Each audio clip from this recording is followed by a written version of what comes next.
বিহারের পর পশ্চিমবঙ্গেও ভোটার তালিকার বিশেষ সংশোধনের প্রস্তুতি চলছে জোর কদমে।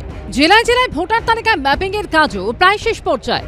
মিলিয়ে দেখা হচ্ছে 2002 সালের ভোটার তালিকার সঙ্গে 2025 সালের ভোটার তালিকা। এর মধ্যে 2002 সালের ভোটার তালিকার সঙ্গে 2025 সালের ভোটার তালিকায় প্রচুর ফারাক দেখা গেছে। নির্বাচন কমিশন সূত্রে খবর, দক্ষিণবঙ্গ থেকে উত্তরবঙ্গে ম্যাপিং এর পর দেখা যাচ্ছে উত্তর 24 পরগনা, কোচবিহার, পশ্চিম বর্ধমানে 2002 এর ভোটার তালিকার সঙ্গে 2025 তালিকার অর্ধেকও মিলছে না।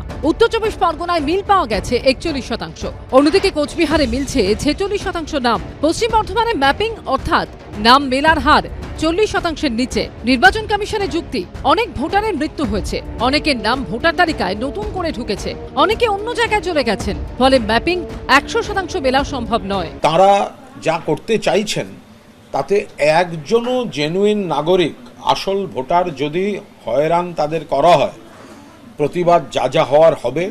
আর ওনারা যাই করুন, চতুর্থবারের জন্য মুখ্যমন্ত্রী হতে চলেছেন Mamata Bandyopadhyay.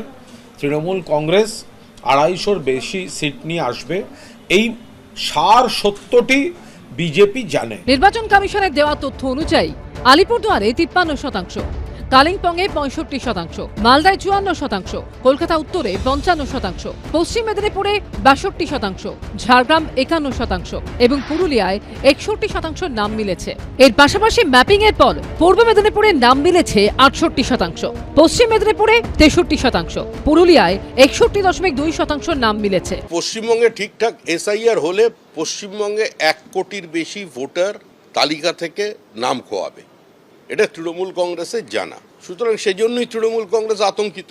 Internal security, national security compromised হয়ে যাচ্ছে তৃণমূল কংগ্রেসের কারণে। নির্বাচন কমিশন সূত্রে খবর, ম্যাপিং এ মিলেছে এমন 3,48,00,000 ভোটারের নাম তাদের পোর্টালে অন্তর্ভুক্ত হয়েছে। এবার কোনো সংশোধন বা সংযোজন বিয়োজনের প্রয়োজন হলে বিএলও অ্যাপের মাধ্যমে সেগুলো করা যাবে বলে কমিশন সূত্রে খবর। রুমা পাল, আশাবুল হোসেন ও শিবাশিস মৌলিকের রিপোর্ট, এবিপি আনন্দ।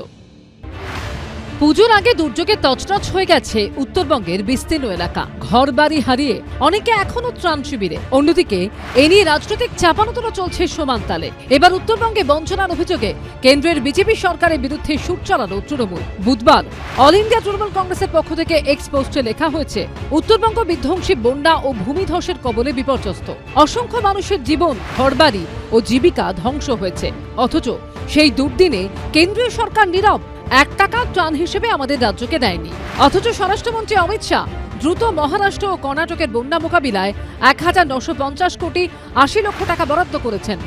কিন্তু পশ্চিমবঙ্গের দাবিকে ঠান্ডা ঘরে ফেলে রাখা হয়েছে। পাশাপাশি